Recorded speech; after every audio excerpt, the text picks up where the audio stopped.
तो जहाँ पे यहाँ पे 1 लिखा होता ना, इसको बोलते हैं काल पुरुष कुंडली या नैसर्गिक चार्ट। तो ये काल पुरुष कुंडली की जो बेसिक्स होते हैं ना, वो नॉर्मल लग्न में भी यही अप्लाई करेंगे हम। अब समझ रहे हो? जैसे काल पुरुष कुंडली में ओके। 7वां घर शुक्र का है, तो जब भी शुक्र कोई भी लग्न का 7वें घर में होता है तो उसको स्ट्रेंथ मिलता है, उसको बल मिलता है। समझ रहे हो? तो this is like a basic हमारा जो पैरामीटर है वो मिलता है हमें कालपुरुष कुंडली से। डोंट वरी, डोंट वरी, आप पहले इस पे माइंड में रखिए बस, ठीक है। अब देखिए, ये जो है ये आइडियल सिचुएशन है, ठीक है, जहाँ पे first house is Mars, second house is Taurus, third house is Gemini, fourth house is Cancer, fifth house is Leo, sixth house is Virgo, seventh house is Libra, eighth house is Scorpio, ninth house is Dhanu Sagittarius, tenth house is Makar Capricorn, 11th house is Kumbh Aquarius, 12th house is Meen या Pisces. ये ideal situation है, ठीक है। जब पैदा हुआ बच्चा वो 0 डिग्री पे पैदा हुआ, मतलब 0 to 30 डिग्रीज उसका फर्स्ट हाउस बन गया, फर्स्ट भावा बन गया, सेकंड वृषभ बन गया, थर्ड मिथुन बन गया, वैसे चल रहा है, ठीक है। बट हर बार ऐसा होना ज़रूरी नहीं है ना। जहाँ पे जिस जगह पे पैदा हुआ उस जगह पे ईस्ट साइड पे कोई भी जोड़ियाक हो सकता है। It can be cancer, it can be Leo, anything it can be, and the degree also need not be multiple of 30, 60, 90 पे स्टार्ट होना ज़रूरी नहीं है लग्न, है ना। ट्रू। ये जो आइडियल प्रैक्टिकल कंडीशंस की बात कर रहा हूँ मैं, ठीक है। हर बार देखो, हमने अगर फिजिक्स प्रॉब्लम में हम क्या पढ़ते हैं, ठीक है, the vehicle started and it attained speed of 60 kilometres per hour and for next 2 hours it maintained at that speed and then it stopped, what is the distance it traversed, ये पढ़ते हैं ना फिजिक्स में। But is it practically possible कि vehicle 60 पे 2 घंटे वही speed पे चलना पॉसिबल है? It's impossible, practically it's impossible. 2 घंटे तो दूर की बात है, 5 मिनट ना चले, है ना। तो आइडियल सिचुएशन में हर टाइम मंगल, ये जो मेष राशि है वो फर्स्ट हाउस रहना ज़रूरी नहीं, ये आइडियल सिचुएशन है ये, ठीक है। ये हम स्टडी करने के लिए ये लेते हैं। फर्स्ट हाउस मार्स हो गया, सेकंड वृषभ हो गया, थर्ड मिथुन हो गया, ऐसे हम लेते हैं। तो ये हमारा एक काइंड ऑफ बेंचमार्क है, ये हमारा बेसिक पैरामीटर है ये, ठीक है। तो जब भी मेष कहीं ना कहीं, मेष 7th हाउस में आ सकता है, 4th हाउस में आ सकता है, बट जब मेष इफेक्ट होता है ना, मेष राशि, तो जो फर्स्ट हाउस की इफेक्ट, फर्स्ट हाउस की रिजल्ट वो देता है। समझ रहे हो? सर मेष जब अफेक्ट हो, मंगल मेष का लॉर्ड है और मंगल जब 4th हाउस में आएगा, आप उस सिचुएशन की बात कर रहे हैं? हाँ जी, हाँ जी, ठीक हो। अगर समझो ये मकर लग्न की कुंडली है, 1 2 3 4, 4th हाउस आपका मेष हो गया, ठीक है। जब मेष का 4th हाउस में है तो मेष 4th हाउस का भी रिजल्ट देगा, पहला घर का भी एक 20% रिजल्ट देगा। सिंपल से एक एग्जाम्पल के साथ समझाता हूँ। मेष जो है वो सर के ऊपर के हिस्से को समझाता है, दर्शाता है, ठीक है। The skull, the head, the upper part of the head, ठीक है, टिल ऑलमोस्ट द नोस, नाक तक, पीछे का जो सर है, ऊपर का स्कर है, उसको वो मेष दर्शाता है, ठीक है। समझ गए ना। और उसके नीचे का हिस्सा, मतलब आपका mouth, your tongue and your neck is shown by the second house. समझ गए ना। ये सीक्वेंशियली जाता है बॉडी में, ठीक है। First is the skull, the ऊपर का सर का हिस्सा, फोरहेड, ठीक है, नाक तक ये मेष दिखाता है, ठीक है। उसके बाद नाक, मतलब नाक से थोड़ा ऊपर, बेसिकली द हेड पार्ट, ठीक है। उसके बाद आपका फेस, आपका माउथ, आपका टंग, आपका थ्रोट, सेकेंड हाउस दिखाता है। समझ गए ना। eyes as well. या आइस, आई देखो आइस का क्या है ना, eyes is represented by the luminaries, ठीक है। ये वैसे फेस में आएगा तो सेकेंड हाउस में आएगा डेफिनेटली, बट आइस हम right I Surya, left I Chandra for male, ठीक है। Right I Surya, left I Chandra for male, for female reverse it, right I Chandra, left I Surya for female. Okay समझ गए ना आनंद जी, समझ गए ना। जी sir. और रेटिना जो है वो वीनस से देखता है, और overall beauty, overall vision, overall beauty of ice हम वीनस से देखते हैं। जिसका वीनस अच्छा होता है उनके आंखें सुंदर होते हैं। ये हीरोइंस के इनके देखिए बड़े बड़े सुंदर आंखें, ये overall vision and overall beauty of ice Venus दिखाता है, ठीक है। बट एज सच अगर हमें देखना है कि किस ऑर्गन में प्रॉब्लम होगा, तो अगर मेल है तो right eye is Surya, left eye is Chandra, ठीक है। फीमेल है right eye is Chandra, left eye is Surya, ठीक है। और अगर चार्ट में देखा जाए तो ये हो गया सेकेंड हाउस हो गया राइट आई, 12th हाउस हो गया आपका लेफ्ट आई, फॉर मेल दोनों के लिए चार्ट में Okay. दोनों के लिए सेम है, ठीक है। जब भी हम कोई भी रिजल्ट हम देखते हैं, हम उसकी भाव देखेंगे, उसकी राशि देखेंगे, उसकी ग्रह देखेंगे, तीनों ही देखेंगे, ठीक है ना। अगर सेकेंड हाउस एफ्लिक्ट हुआ, सूर्य एफ्लिक्ट हुआ, वृषभ राशि एफ्लिक्ट हुआ, ठीक है, सेकेंड भावा एफ्लिक्ट हुआ, सूर्य एफ्लिक्ट हुआ और वृषभ राशि एफ्लिक्ट हुआ, तो उसको राइट आई का प्रॉब्लम होने के पूरे चांसेस है। It's too much. No, I have this idea. Yes yes yes, ठीक है आनंद जी, जी सर। ठीक है ना। स्लोली हम समझेंगे, आप टेंशन मत लीजिए। पहले हम ये समझते हैं, पहले बॉडी ऑर्गन्स हम कवर कर लेते हैं, ठीक है। पहला घर हो गया आपका सर, सेकेंड हाउस हो गया आपका फेस, आपका गला, आपका वाणी, आपका वॉइस, ठीक है। अगर मैं सिर्फ ऑर्गन्स की बात कर रहा हूँ तो बाकी पैरामीटर्स, बाकी कैरेक्टरिस्टिक्स भी मैं कवर करूँगा। थर्ड हाउस हो गया आपका शोल्डर्स, आपका अपर चेस्ट, ठीक है ना, आपके शोल्डर्स, आपके अपर चेस्ट। फोर्थ हाउस हो गया chest and in case of females breasts, ठीक है ना। तो थर्ड हाउस और फोर्थ हाउस कंबाइंडली हम देख सकते हैं, they represent the respiratory system, ठीक है। लंग्स का प्रॉब्लम हो, ब्रीथिंग का प्रॉब्लम हो, थर्ड हाउस फोर्थ हाउस में ये प्रॉब्लम आएगा। समझ रहे हो। सो अगर प्रॉब्लम हमें देखना है तो अगर मान लो जैसे कोविड से रिलेटेड प्रॉब्लम देखना है किसी को हुआ जो कि रेस्पिरेटरी प्रॉब्लम है, तो third house and fourth house में हाँ जी हाँ जी, इनका बेस राशि या लॉर्ड एफ्लिक्ट होना चाहिए। यस यस यस उससे पता लगेगा। हाँ जी। Okay. सेकंड थर्ड फोर्थ देख लो, सेकंड आपका गला हो गया, थर्ड आपका शोल्डर्स और अपर चेस्ट हो गया, ठीक है। फोर्थ हाउस आपका चेस्ट हो गया, लंग्स हो गया, ट्रैकिया, डायफ्रम, ये सब इसी में आता है, ठीक है। तो थर्ड और फोर्थ अस्थमा प्रॉब्लम हो गया, ये सब थर्ड और फोर्थ सेकंड से इसी में आते हैं। वहाँ पे नीच के ग्रह बैठ गए, उसका लॉर्ड कहीं और नीच का हो गया, या छठवां घर वहाँ पे आ गया, तो ये सब प्रॉब्लम्स आएंगे, ठीक है ना।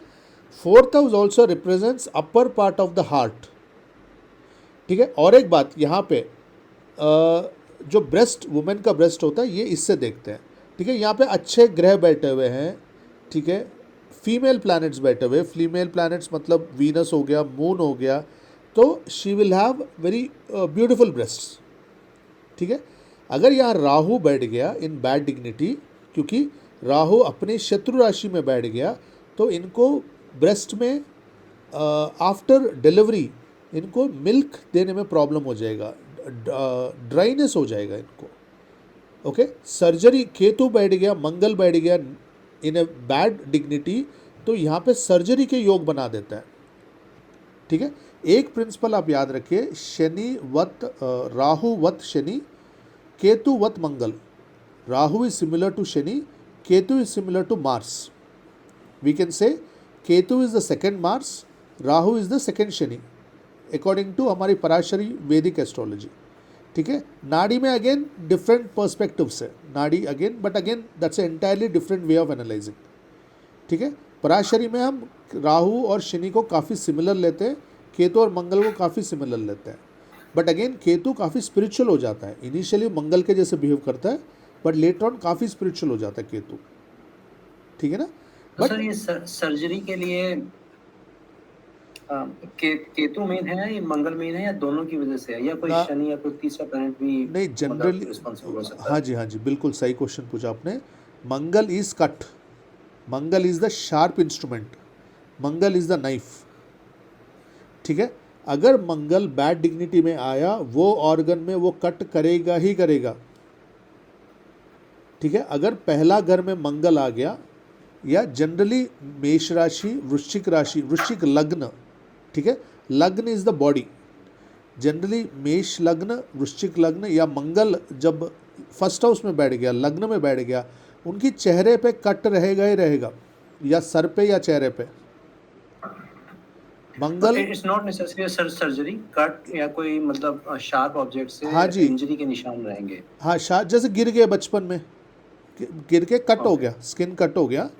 ठीक है, इनका रहेगा सर, अगर फर्स्ट हाउस में तो सर के ऊपर, सेकंड हाउस में तो फेस के ऊपर। ठीक है, अगेन डिग्निटी देखना पड़ेगा, अगर इन वो डिग्निटी कैसे देखना वो सब्सिक्वेंट क्लासेस में मैं बताऊंगा, इट्स टू अर्ली नाउ। ठीक है, तो अगर बैड डिग्निटी में है वो सर्जरी करवाएगा ही करवाएगा, both Mangal and Ketu cut करवाएगा ही। हाँ जी, बैड डिग्निटी में when both of the planets are situated in that house, उसकी करस्पॉन्डिंग बॉडी पार्ट आप देखिए, वो कट, वो सर्जरी करवाएगा ही करवाएगा। मल्टीपल टाइम सर्जरी या एक्सीडेंट होना और वो पार्ट डैमेज होना। कई बार देखो पैर के ऊपर से पैर का एक्सीडेंट हुआ है, फिर वही जगह पे दूसरी बार एक्सीडेंट हो गया, या बच्चे ने उसके पैर पे कूद गया, ये सुना है ना आपने? हाँ जी, ये इसीलिए होता है, रिपीटेटिव एक्सीडेंट्स भी क्रिएट करते हैं। ठीक है, राहु भी एक्सीडेंट क्रिएट करता है, बट जो कट होना है ना वो होता है, क्योंकि राहु सडननेस है, मंगल सडननेस है। हमें बेसिकली नेच तत्वा को जानना है, don't try to by heart, try to understand the तत्व ऑफ ईच प्लैनेट।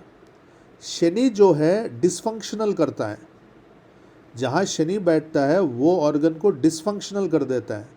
ठीक है, अगर शनि 7वें और 8वें घर में मेल के चार्ट में बैठ गया, that person has very high chances of impotency, वो ऑर्गन काम नहीं करेगा। क्यों? इसका एक स्टोरी है। शनि इज द लिम्प करता है, शनि लिम्प, लंगड़ाता है। क्यों? एक बार क्या हुआ, रावण ने जब मेघनाथ उनका पहला बेटा पैदा हो रहा था, रावण तो ज्ञानी है, एस्ट्रोलॉजी का बहुत बड़ा ज्ञानी है, तो इसने क्या किया, सारे ग्रहों को 11th हाउस में खड़ा कर दिया। ठीक है, 11th house is the house of fulfilment of desires. ठीक है, पराशरी में लाभ स्थान बोलते हैं हम उसको। ठीक है, इच्छा पूर्ति का घर है 11वां घर। ठीक है, उसके ऑर्गन्स और दूसरे पैरामीटर्स वो है, वो हम स्टडी करेंगे। तो रावण ने क्या किया, सारे ग्रहों को उसने 11वें घर में कर दिया, क्योंकि मेरे बेटे को मृत्यु ही ना हो, हर इच्छा उसकी पूरी हो जाए। तो शनि महाराज ने क्या किया, 11वें घर से पैर थोड़ा सा आगे करे तो क्या हो, कौन सा घर आता है 11वें घर से आगे करे तो? 12वां घर। ठीक है ना, क्या first house is the birth, 12th house is the death. ठीक है, मोक्ष का घर है, डेथ का घर है। ठीक है, this the completion of the cycle, है ना। तो शनि महाराज ने क्या किया, थोड़ा सा पैर आगे करके 12वें घर में रख दिया। तो ये रावण ने देख लिया और इमीडिएटली अपना तलवार फेंका और उनका पैर काट दिया। तो कटा हुआ पैर जाके 12वें घर में पड़ गया। तो in this, because of this Shani limps, है ना, इसलिए शनि और राहु हम हैंडीकैप लोगों को भी देखते हैं। ठीक है ना, तो शनि लिम्प करता है, तो ये डिसफंक्शनलिटी है एक तरह से। तो जहाँ शनि महाराज बैठते हैं वो in bad dignity, again in bad dignity, good dignity में ही गिव्स वेरी गुड, बट कहीं ना कहीं थोड़ा सा डाउन करता ही करता है, शनि अपना नेचर दिखाता है। तो शनि डिसफंक्शनल करता है, राहु और मंगल और केतु कट करते हैं, कट लेके आते हैं वो ऑर्गन में। ठीक है ना। राहु क्या करता है, राहु और गुरु, गुरु expansion growth, Rahu uncontrollable expansion and growth,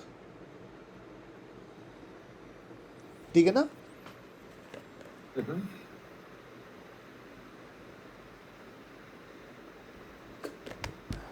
समझ लो sir.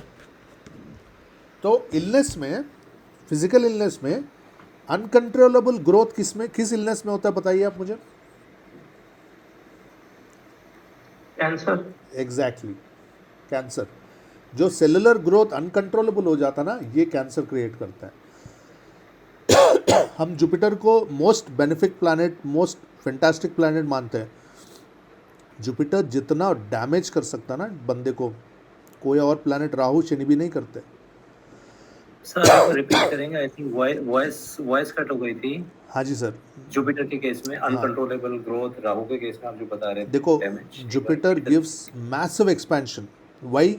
Because Jupiter is the biggest planet in the solar system, ठीक है ना। सूर्य को छोड़ के Jupiter is the biggest planet, ठीक है। सूर्य तो स्टार में आ गया। There are 1300 earths you can accommodate in one Jupiter, ठीक है ना। तो जुपिटर एक्सपैंड करता है, तो जुपिटर कई बार फैमिली को भी एक्सपैंड कर देता है, 2-2 शादियां करवा देता है। जुपिटर जो बेनिफिक बोलते हैं ना, इंटरनेट पे मुंह फाड़ते रहते, इतना बेनिफिक, जुपिटर बहुत अच्छा भैया, जुपिटर बहुत डैमेजेस करता है। देखना पड़ेगा जुपिटर क्या है। जुपिटर मोटापा ला लेता है, कोलेस्ट्रॉल ला लेता है, क्योंकि जुपिटर एक्सपैंडिंग है।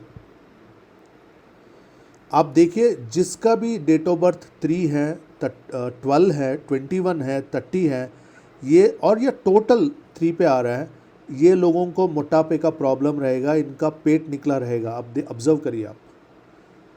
मीन राशि, धनु राशि। Why 3 sir?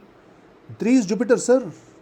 देखो, मैं आपको हर जगह पे न्यूमरोलॉजी के भी टिप्स देते रहूँगा, क्योंकि numerology is a beautiful subject, आपको शॉर्टकट में बता देगा, ठीक है ना। Okay, so in numerology 3 is treated as Jupiter. हाँ जी, 1 is sun, 2 is moon, 3 is Jupiter, 4 is Rahu, 5 is Mercury, 6 is Venus, 7 is Ketu, 8 is Saturn, 9 is Mangal. There's a lot of difference between how we treat the rashis and their lords here. यहाँ पर नहीं, don't compare that. देखो, यहाँ पे अलग अलग, यहाँ पे 2 और 7 is owned by Venus, 1 and 8 is owned by Mars, 4 is owned by moon. So 4 number राशि मून हो गया, बट न्यूमरोलॉजी में 4 is Rahu. But what I recommend is, साथ साथ I want you, because see my purpose is to give you as much knowledge as I can, okay. So I want you to be so good in the subject, मतलब देखते ही आपको आगे बंदा या अपने आप के चार्ट में इतनी एक्यूरेट प्रेडिक्शन आना है। Numbers gives you the gist. मैं न्यूमरोलॉजी भी, अभी इससे पहले न्यूमरोलॉजी का ही क्लास ले रहा था मैं। Numbers gives you the gist, ठीक है। आप ये याद रखिए, गुरु का जब भी नंबर आता है या राशि, सनसाइन गुरु आ जाता है। सनसाइन को वेस्टर्न में ज़्यादा इंपॉर्टेंस देते हैं, हमारे यहाँ नहीं देते, हमारा राशि का ही देते, चंद्र राशि का। बट मैं नहीं मानता। सूर्य राशि इसीलिए इम्पॉर्टेंट है क्योंकि सूर्य है, by the sheer weight, sheer gravity, वो राशि को बहुत ज़्यादा इंपॉर्टेंस बना देता है, ठीक है ना। धनु राशि में सूर्य बैठ गया तो धनु का इंपॉर्टेंस बहुत बढ़ा देता है कि बंदा, आप you identify him as completely as a Sagittarian. समझ लो मेरी पॉइंट, बिकॉज इतना ज़्यादा उसका कारक तत्व बढ़ा देता है, उसकी क्वालिटीज़ धनु की इतने बढ़ा देता है कि वो आपको सिर्फ सैजिटेरियन जैसे ही लगेगा, वैसे ही बिहेव करेगा, ठीक है। तो मैं इसलिए आपको अर्ज करता हूँ, सनसाइन को ऑब्जर्व करना बहुत इंपॉर्टेंट है। चंद्र उसका मन की स्थिति है, चलो वो मैं उसको लीजिए, डेफिनेटली लीजिए, I am not giving less importance, ठीक है। तो गुरु क्या है, एक्सपैंड कर देता है। तो इसकी wealth, Guru what is wealth, you know, properties, you know, money, property, gold, ठीक है। Total expansion of your net worth, that is गुरु, ठीक है। बट गुरु वाले इतने एम्बिशियस होते हैं, खाना भी ऐसे खा लेते हैं लोग कि इनका तोड़ निकला ही रहता है। गुरु को श्राप है, माइथोलॉजिकल स्टोरी में गुरु इज कर्स्ड, दैट इसका पेट निकला रहेगा। ठीक है। जनरली जो गुरु वाले जाते हैं ये पुजारी बनते हैं, ये टीचर्स बनते हैं, हर फील्ड में रहते हैं गुरु वाले, ऐसा नहीं है। तो इनका कोलेस्ट्रॉल का प्रॉब्लम, लिवर का प्रॉब्लम और मोटापे का प्रॉब्लम रहेगा, पेट निकला रहेगा, ठीक है। Because they are going for expansion, they expand their body also uncontrollably,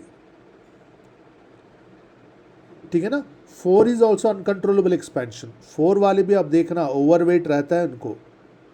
Rahu, जब राहु लग्न में बैठ गया, सर जैसे कि कई लोगों को ये आयोडीन की प्रॉब्लम हो जाती है, तो वेट इधर वो लूज होता है या बढ़ता है। सो हाँ। कोई मतलब अगर कोई काफी हैवी पर्सन दिखे, तो इसका मतलब there is a problem with इधर जुपिटर और राहु। देखो वो फिर हार्मोनल इम्बैलेंस हो गया ना। वो आप सेकंड और थर्ड Correct. हाउस को देखिए, थायराइड का, जो थायराइड का बोल रहे हैं ना आप, तो सेकंड और थर्ड हाउस भी Yes. एफ्लिक्ट हो सकता है, भावा भी एफ्लिक्ट हो सकता है। देखो ये this is more due to overeating and cholesterol, समझ रहे हो ना। It need not be not because, underlying health condition. नहीं, not underlying health condition, that is thyroid. Thyroid आप देखिए सेकंड और third house and second and third lords, मतलब Venus Mercury अपना कालपुरुष कुंडली में ये हो गया, ठीक है। अगर उसका कोई भी अदर लग्न हो गया, समझो मकर लग्न हो गया, तो आपका कुंभ और मीन राशि हो गया, वो चेंज हो गया ना। तो सेकंड एंड थर्ड हाउस में देख लीजिए। But this is sheerly because of overeating, over ambition. Rahu is an highly over ambitious planet. Rahu जब लग्न में बैठ जाता है बहुत ज़्यादा ओवर एम्बिशियस बना देता है बंदे को, उसका भूख खत्म ही नहीं होता। मल्टीपल अफेयर्स, ठीक है, multiple properties, multiple businesses, over ambition, उतना खा लेता है जितना वो पच नहीं सकता। समझ रहे हो आप कैरेक्टरिस्टिक्स। हाँ जी। तो जुपिटर और राहु जहाँ पे बैड डिग्निटी में बैठते हैं वहाँ पे एक्सेसिव ग्रोथ कर देते हैं। कोई भी अगर पंचम में बैठ गया तो पंचम पेट है, तो पेट ओवर मोटा हो जाएगा बंदे का। अगर 8वें में बैठ गए तो हिप्स बड़े हो जाएंगे, ठीक है ना। कैंसर अगर मैलिफिक है, नीच का है, तो कैंसर आने का पूरा पूरा चांसेस है ना। समझ गए ना। सो राहु कॉजेस कैंसर। राहु से देखो, वैसे नीच के प्लैनेट कैंसर के कॉज होते हैं। नीच के प्लैनेट बहुत नीच के हो गया, 8वां घर का भी हो गया, हो ये कैंसर होने के चांसेस हो जाते हैं। बट राहु क्या, राहु और गुरु ज़्यादा, राहु और गुरु की इन्वॉल्वमेंट होना ही चाहिए एक्सेसिव ग्रोथ के लिए। इधर दृष्टि वाइज हो या उसका घर हो या कहीं और बैठ के ख़राब हो रहे हैं, तो इनके मल्टीपल कंडीशंस में ये एक कंडीशन कंपलसरी है, गुरु और राहु का होना जरूरी है। एनी वन ऑफ द, इन दोनों में से कोई एक इन्वॉल्व होना चाहिए। हाँ जी, इन दोनों में से एक इन्वॉल्व होना चाहिए। बाकी कंडीशंस भी अप्लीकेबल होगा depending on the type of cancer. अगर ब्लड कैंसर है तो फिर मंगल खराब होना चाहिए। वैसे different kind of cancer is देना, breast cancer, blood cancer, so many cancers, skin cancer, वैसे समझ गए ना। तो राहु और जुपिटर की उनका बिगड़ना ज़रूरी है वहाँ पे, तब वो बिगड़ेंगे तो कैंसर क्रिएट करेंगे। समझ गए ना। तो जब राहु यहाँ पे आ जाता है तो ये एनलार्ज ब्रेस्ट कर सकता है और मिल्किंग का प्रॉब्लम कर सकता है आफ्टर डिलीवरी, ड्राइनेस कर देता है राहु 4th हाउस में। सो स्किन की ड्राइनेस भी राहु की वजह से होती है। यस, हो कोई सकता भी है, ड्राइनेस हो सकता है। राहु इज ड्राइनेस, यस, हो सकता है। तो मर्क्यूरी इज द ओवरऑल कारका of the skin and also the first Lord. So first Lord mercury and Rahu conjunction will give you dryness. जब एंटायर बॉडी की बात आती है उसमें लग्न का रहना ज़रूरी है, नहीं तो it be localize to that particular body part. आप समझिए बात। अगर मुझे ऐसी इलनेस है, ऐसी हेल्थ, हम मेडिकल एस्ट्रोलॉजी में जा रहे हैं बट चलो it's a good question you raised. ऐसी इलनेस है जो पूरी बॉडी को लिंक कर रहा है, जैसे स्किन का है, स्किन पूरी बॉडी में, जैसे हड्डियों का है, हड्डियाँ पूरी बॉडी में, ठीक है। ऐसे सिचुएशन में लग्न का फर्स्ट लॉर्ड का इन्वॉल्व होना ज़रूरी है, उसकी दृष्टि संबंध या परिवर्तन योग या कंजंक्शन होना ज़रूरी है। तब एंटायर बॉडी को अफेक्ट करेगा। नर्व्स का प्रॉब्लम, एंटायर बॉडी को, first house has to be involve. Nerves extend from head to toe, ठीक है ना आनंद जी? जी सर। समझ रहे हो आप? आपसे कोई रिस्पॉन्स नहीं आ रहा? जी सर सुन रहा हूँ। ठीक है, ठीक है। तो जो फोर्थ हाउस है upper part of the heart, ठीक है, और फिफ्थ हाउस है वो हार्ट। जब फिफ्थ हाउस में खराब प्लैनेट बैठ गया, गोचर में खराब प्लैनेट आ गया, ओके, दशा में फिफ्थ हाउस के अगेंस्ट आ गया, नेगेटिव आ गया, तो यहाँ पे हार्ट अटैक होने के पूरे चांसेस है, ठीक है। जो फोर्थ हाउस का जो ऊपर पार्ट, ऊपर का हिस्सा हार्ट का, तो फोर्थ हाउस से भी वो थोड़ा सा एफ्लेक्ट होगा, the upper ventricle, I think ventricles, I think. तो ये फोर्थ हाउस के भी ऊपर का है, बट प्राइमरीली फिफ्थ हाउस हम देखते हैं हार्ट हेल्थ के लिए। सो जो प्लैनेट डिग्री वाइज मेलेफिक होगा फोर्थ हाउस में टुवर्ड फिफ्थ हाउस, तो उसमें अपर हार्ट की प्रॉब्लम मतलब कोरिलेट कर सकते हैं हम।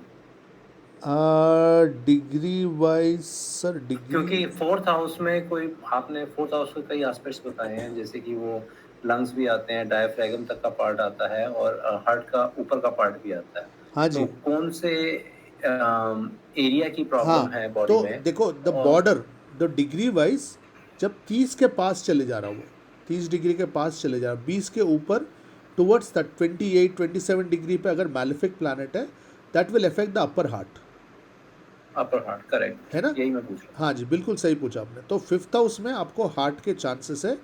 फिफ्थ हाउस हार्ट से बिगिन होके आपके स्मॉल इंटेस्टाइन तक जाएगा, द स्टमक आपका, हूँ। Liver, pancreas. नहीं, लिवर पैन के सिक्स हाउस में चले गया, स्टमक ऊपर, स्टमक तक जाएगा, ठीक है।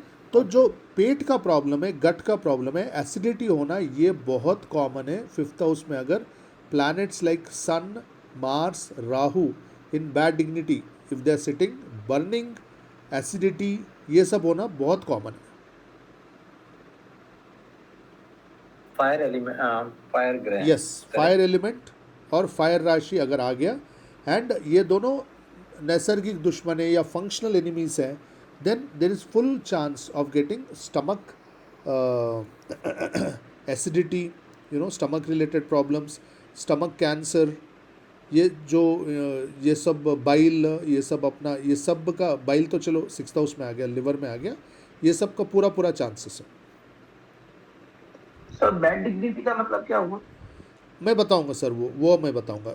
एनिमी हाउसेस, ठीक है, नीच का हो जाना, ये सब बैड डिग्निटी में आता है। उच्च का हो जाना, अपने खुद की राशि में बैठना, अपनी फ्रेंडली राशि में बैठना, ठीक है, ये गुड डिग्निटी हो गया, वो हम डिस्कस करेंगे नेक्स्ट गुड क्लास। डिग्निटी में होगा तो, गुड डिग्निटी में होगा तो फिर पेट की प्रॉब्लम नहीं देगा सर? नहीं, बिल्कुल नहीं देगा, वो तो बहुत अच्छा, मतलब कुछ भी खा लो डाइजेस्ट कर देगा, बहुत अच्छा हेल्थी ऑर्गन देगा आपको। आज के क्लास में we are this part, we are only discussing the physiology, जो मेडिकल पार्ट्स है, मेडिकल एस्पेक्ट्स ही डिस्कस कर रहे हैं। फिफ्थ हाउस के काफ़ी सारे एस्पेक्ट्स है, वो हम इसके बाद डिस्कस करेंगे। अभी ऑर्गन्स का स्टार्ट किया तो ऑर्गन्स का कर लेते हैं, पहले उसमें पकड़ ला लो, ठीक है ना। पेट के नीचे हो गया आपके लिवर, पैनक्रियास, ठीक है, स्प्लीन, ये सब एरियाज। लिवर थोड़ा बहुत आपका किडनीज, लिवर आपका सेवन्थ हाउस में भी चले जाता है, बट हम सिक्स्थ हाउस, सेवन्थ हाउस को मिला के देख लेंगे हम, ठीक है ना। तो मोरलेस गॉल ब्लैडर, लिवर, पैनक्रियास, ये सब सिक्स्थ हाउस से आप देख सकते हो, ठीक है। इंटेस्टाइन्स, ये सब एरिया सिक्स्थ हाउस से आ जाएगा, ठीक है ना।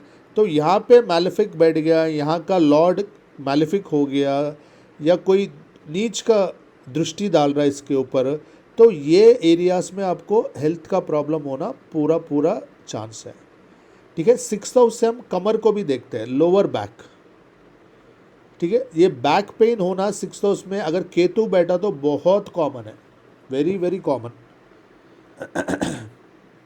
जो बैकबोन है सर ना, ये जो प्रॉब्लम्स की बात आप कर रहे थे, आपने अभी बैकबोन का बोला, केतु का, तो is there a trigger point as well कि वो लाइफ के किस ईयर में, क्या किस पोर्शन में होगी वो? Absolutely, absolutely. दशा, अंतरदशा, गोचर हर बार नहीं आएगा।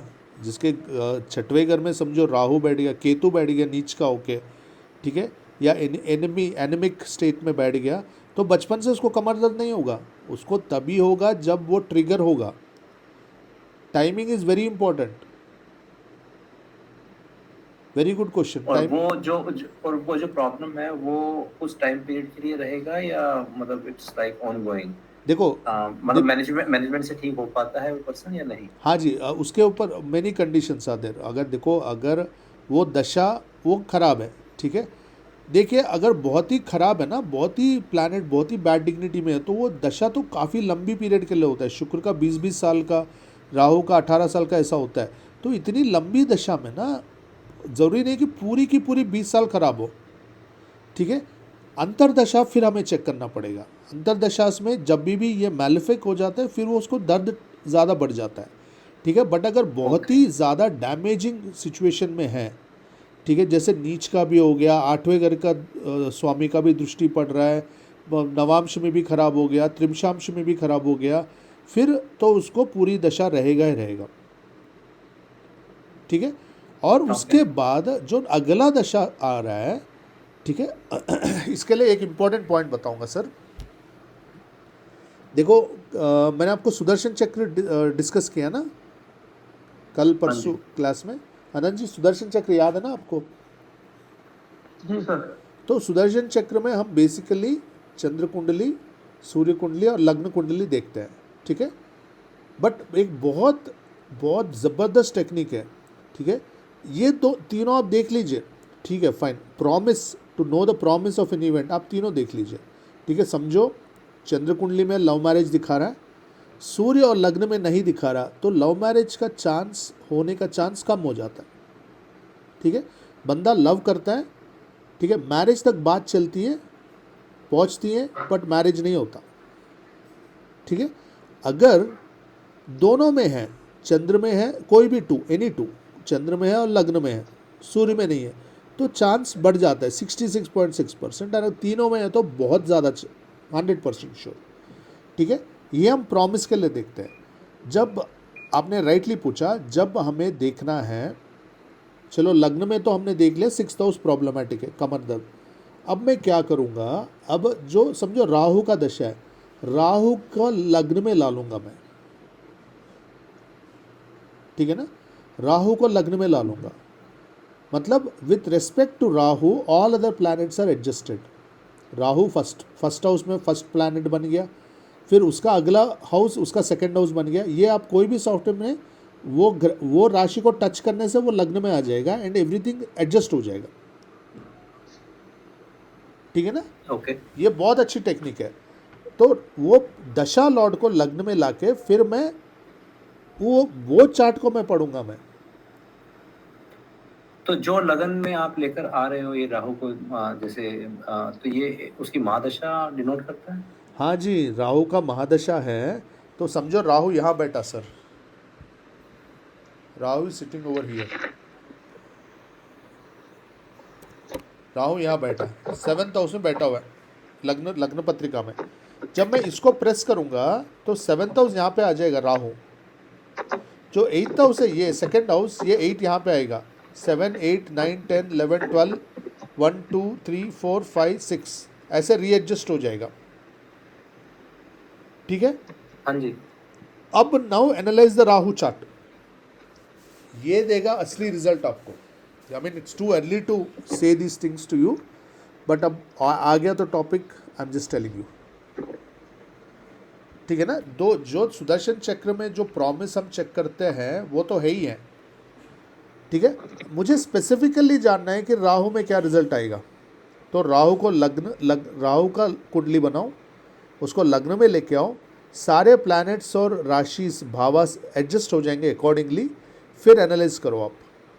फिर अगर 6th हाउस उस टाइम पे राहु की कुंडली में बहुत अच्छी पोजीशन में है, फिर ये जो हेल्थ इश्यूज आप सोच रहे हो ना, हम 6th हाउस वैसे ख़राब है समझो, लग्न कुंडली में 6th हाउस बहुत खराब है, ठीक है। राहु की कुंडली में अगर 6th हाउस खराब है फिर आने का पूरा पूरा चांसेस है health issues 6th house related. Sir अगर मान लीजिए लगन लगन कुंडली में 6th हाउस में केतु है, अगर आप राहु के हिसाब से इसको एडजस्ट करेंगे तो जो आपका 2nd हाउस है वो 6th हाउस बन जाएगा। Very good, correct. Very good. तो और इस केस में 6th हाउस में भी अगर प्रॉब्लम है, इनिशियली लगन के हिसाब से 6 में प्रॉब्लम थी, अब राहु की कुंडली बनाई तो राहु में जो 2nd हाउस है उसमें भी प्रॉब्लम निकल कर आई, तो देन इट मींस कि नहीं, अभी आप कंफर्म्ड है। अभी आप आपका क्वेश्चन मैं थोड़ा सा मॉडिफाई करूंगा। अभी 2nd हाउस में बेनिफिक प्लैनेट्स है, 2nd हाउस में बेनिफिक प्लैनेट्स है, बट फिर भी उसको कमर दर्द होगा। यहाँ पे केतु है, ठीक है, यहाँ पे केतु है। यहाँ पे मैंने क्या कर दिया, यहाँ पे वीनस अपनी खुद की राशि में बैठ गया, ठीक है। Okay. Venus is in own house. तो मैं जब राहु की कुंडली बना दिया, यहाँ पे 6th हाउस बन गया ना, ये तो स्वराशि में वेरी गुड डिग्निटी, वीनस अपनी खुद के घर में बैठा हुआ है, फैंटास्टिक। तो यहाँ पे तो कोई कॉन्ट्रडिक्शन नहीं है, बट फिर भी यहाँ पे हेल्थ इश्यू आएगा। क्यों बताओ, कमर दर्द होगा इसको, क्यों बताइए।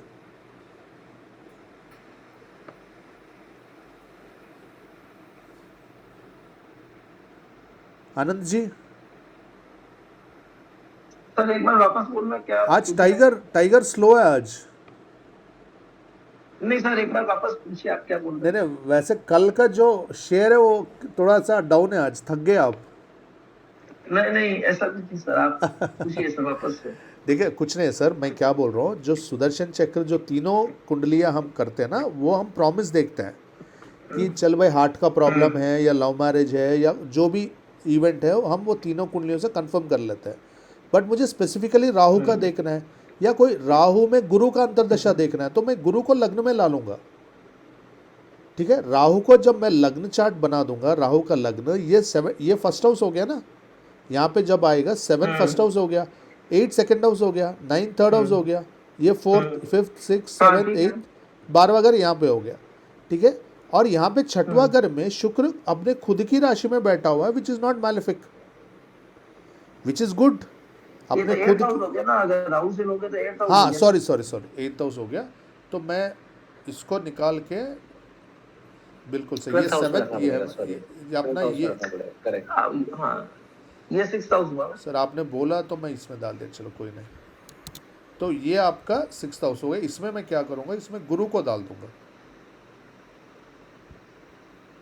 यहाँ पे गुरु अपने खुद की राशि में कंफर्टेबली बैठा हुआ है, तो ये कोई मैलिफिक इफेक्ट नहीं है, ठीक है।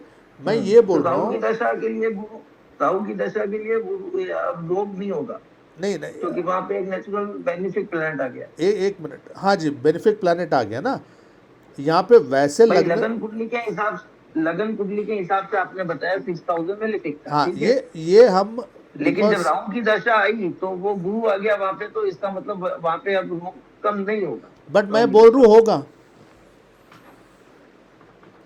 अच्छा होगा, मैं बोल रहा हूँ होगा। हालांकि 6th हाउस में गुरु बेनिफिक प्लैनेट आके वो अपनी खुद की राशि में काफ़ी सपोर्ट कर रहा है, बट मैं बोल रहा हूँ फिर भी होगा, कम होगा बट होगा। क्यों बताऊँ, आप वही पूछ रहा हूँ, क्यों आप बताइए।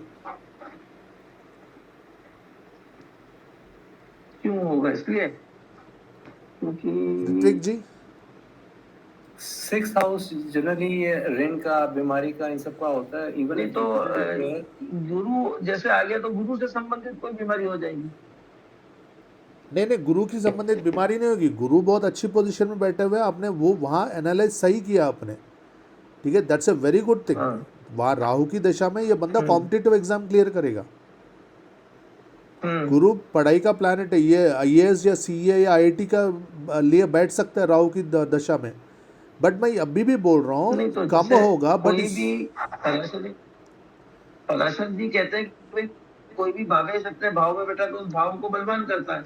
नहीं, एक मिनट, वहाँ उस पर बाद में जाते हैं। मैं क्यों बोल रहा हूँ कमर दर्द होगा इसको, क्योंकि राहु से 12वें घर में केतु बैठा हुआ है ना, जो Ketu who signifying backbone problems. नहीं तो राहु से 12वें घर में अगर अपन राहु की कुंडली बना ले तो केतु तो 7वें भाव में आ गया ना।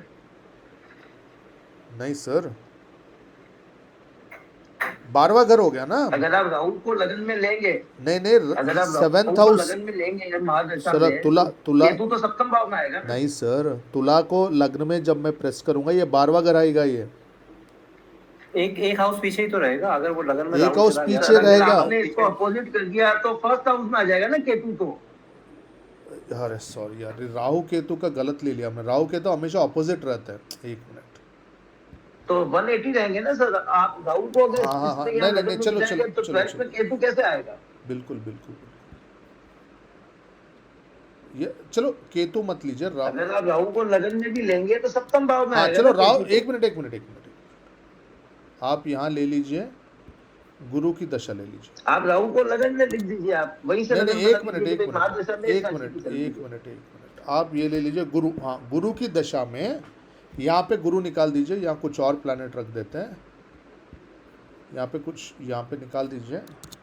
अब गुरु की दशा में मैं ये बोल रहा हूँ, ठीक है, इसका 6वां घर ठीक है, बट फिर भी इसको प्रॉब्लम आएगा क्योंकि 12वें घर में केतु आ गया ना, पोजीशन चेंज होने के बाद।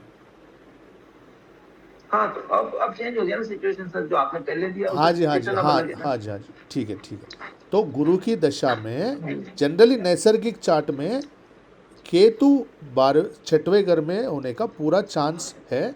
कमर दर्द और इंटेस्टाइन का प्रॉब्लम्स, ठीक है, या कोई गॉल ब्लैडर हो गया या कोई स्प्लीन का प्रॉब्लम हो गया, ये चांस है। ठीक है, अगर जब गुरु की लग्न में ये अच्छी पोजीशन में चले जाता है, ठीक है, यहाँ पे तो आमने सामने है तो 12वें में चले गया, ठीक है, कोई अच्छी पोजीशन में चले जाता है, फिर वो नहीं होगा। बट यहाँ पे मैं लग्न में चेंज करते ही ये 12वें घर में चले गया, तो 12वां घर भी बीमारी का घर है ना। कॉन्सेप्ट समझिए आप पहले, समझ रहे हो, क्योंकि दैट्स हाउ मेन जो फंक्शनैलिटी होती है वो आपको वो अंतरदशा और दशा लॉर्ड की चार्ट से आप देखते हो आप फंक्शनैलिटी, क्योंकि आपको मेन देखना है कब इवेंट फ्रूटिफाई होगा। प्रॉमिस है। 12th हाउस तो कमर का हाउस नहीं है, राइट? कमर का हाउस नहीं है बट बीमारी का हाउस है, तो मतलब उसको मतलब कमर दर्द की जगह कोई और प्रॉब्लम तब दोनों ही आएंगे, दोनों। एज पर अगर हाँ जी इसको देख। हाँ जी ऋत्विक जी, तब दोनों ही आएंगे, कमर का भी होगा, पैर का भी दर्द होगा। पैर का क्यों? 12th house is feet, 12th house is feet, so he will have feet problem also because Ketu, assuming that Ketu is in bad dignity, assuming Ketu in bad dignity, वो 6वें से ट्रांसफर्स होके 12वें में चले गया which is also bad house. तो दोनों ही result आएंगे और दोनों ही 100% आएंगे। डिग्री ऑफ इंटेंसिटी वेरी कर सकती है डिपेंडिंग ऑन मल्टीपल फैक्टर्स। बहुत इंपॉर्टेंट पॉइंट है ये। अगर 6th में सर जुपिटर होता तो this is a benefic planet. नहीं नहीं, देखो ऐसा नहीं, पहले एक चीज़ समझिए आप आपको आई एम नॉट मतलब आपको पॉइंट समझिए मैं क्या बोल रहा हूँ। 6th का बेसिक प्रॉमिस है कमर का दर्द होने में, ठीक है। मैं गुरु की जब कुंडली बना दिया तो ये जो 6th का केतु है वो जाके 12th में बैठ गया, ठीक है। तो it is not adding any beneficiousness to the planet, in fact it is making it more malicious only. तो कमर दर्द का कोई सोल्यूशन नहीं निकल रहा, वो 12वें में बैठ के हॉस्पिटल विजिट्स करवा रहा है कमर दर्द के लिए, ठीक है ना। अब आप एनालाइज करो 12वां घर कौन सा ऑर्गन को रिप्रेजेंट करता है? 12वां घर रिप्रेजेंट करता है फीट को। तो फीट का प्रॉब्लम, द 6th केतु जो रोग कारक केतु है वो पैर में बैठ गया तो पैर का भी दर्द होगा। समझ रहे हो आप पॉइंट को? हाँ जी। दोनों ही चीज मैनिफेस्ट होंगे, ठीक है ना। अब पूछिए आप क्या पूछ रहे हो? मैं सिर्फ उसका इंटरप्रिटेशन देख रहा था कि ये Ketu is kind of malefic planet और मेलेफिक हाउस में बैठेगा तो अपना मैनिफेस्टेशन इसका होगा ही होगा। हाँ लेकिन अगर जो भाव अच्छे नहीं है हाँ। नैसर्गिक तरीके से 6, 8, 12, हाँ उसमें अगर अच्छा प्लेनेट बैठता है, लाइक इस एग्जांपल में जो आपने दिया था 6th हाउस में अगर जुपिटर होता तो क्या देखो, होता? इसके लिए हमें ब्लैंक चार्ट करना पड़ेगा। मेष लग्न के लिए जो गुरु है उसको सम प्लैनेट माना जाता है। सम मतलब it's a moderate, it's a neutral planet, it is not a functional benefic. Why? इसको देखो, नेचुरल बेनिफिक, फंक्शनल बेनिफिक, दो चीज़ होते हैं, ठीक है। डिपेंडिंग ऑन द लग्न द डेफिनेशन चेंजेस। जो नेचुरल बेनिफिक है वो चार्ट के लिए बेनिफिक ना हो। जो नेचुरल बेनिफिक क्या होते हैं? गुरु, बुध, शुक्र, ये नेचुरल बेनिफिक्स हैं, ठीक है। अपना राहु, केतु, शनि और सूर्य और मंगल भी मेलिफिक में ही लेते हैं हम, है ना। ये नेचुरल मेलिफिक्स और नेचुरल बेनिफिक्स का डेफिनेशन है ना, है कि नहीं? ओके, ठीक है। बट अकॉर्डिंग टू द लग्ना द डेफिनेशन चेंजेस। जो नेचुरल बेनिफिक है वो ये लग्न के लिए सबसे ज़्यादा मैलिफिक प्लैनेट हो सकता है, सबसे ज़्यादा डैमेजिंग प्लैनेट हो सकता है, ठीक है। जो गुरु आप बोल रहे हो ना, गुरु is the Lord of the 9th house for a मेष लग्न और मेष राशि। गुरु is the Lord of 9th house and the 12th house, right. ठीक है ना। तो 12th house is a malefic house. देखो, 12th हाउस से आपको foreign travel, export import business वगैरह बहुत सारी चीज़ें हैं, बट त्रिक स्थान में 6 से 12 आते हैं। तो 12th house is at a very generic level हम मानेंगे 12th house is a malefic house. तो जो जुपिटर की डीएनए है, जुपिटर की डीएनए में 50% भाग्यस्थान पॉजिटिवनेस आ गया, 50% व्यय स्थान नेगेटिवनेस आ गया।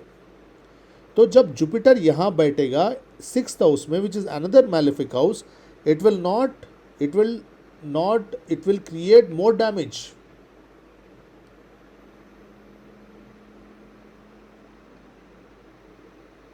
ओके, ओके ना। अब मैं आपको आप जो पूछना चाह रहे हैं ना वो क्वेश्चन मैं पूछूंगा अब। नाउ फॉर द मेष लग्न most benefic planet is Venus because it is the lord of the 2nd house as well as the 7th house, ठीक है ना। ये मोस्ट बेनिफिक प्लानट है, दोनों घर उसके।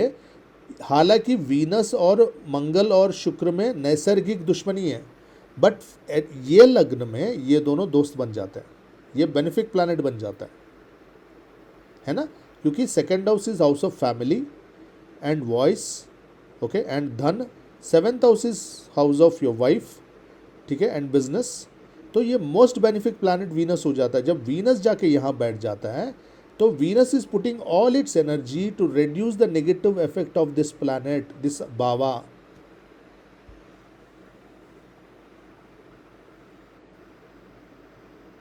so it's trying to control the negative energy of this power. Yes, पूरी energy उसकी वो भाव की रोग ऋण क्षेत्रों को कंट्रोल करने में लग जा रहा है।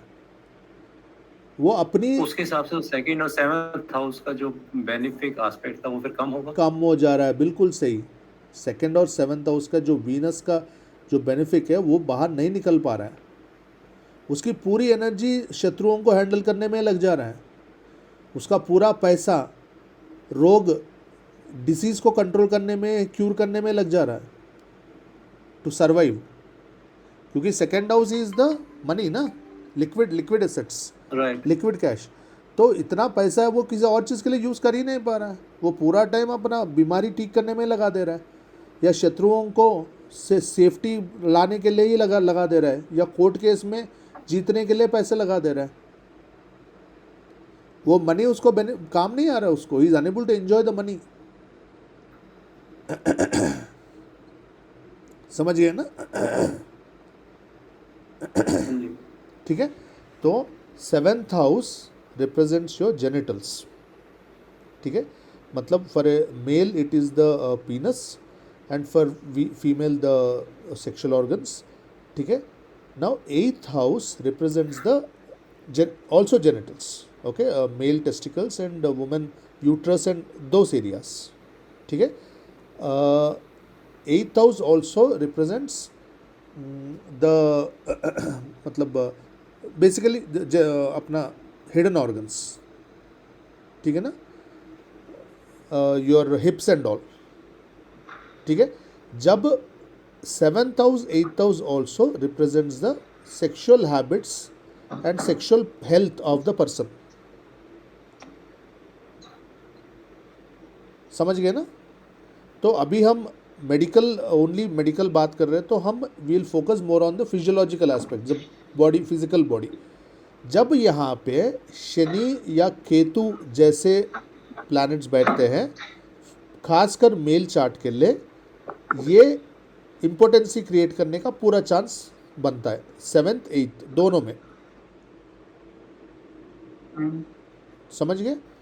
राहु जब बैठता है शनि केतु, ठीक है, जब राहु बैठता है इनको सेक्सुअल अर्ज बढ़ जाता है बट परफॉर्मेंस नहीं होता है।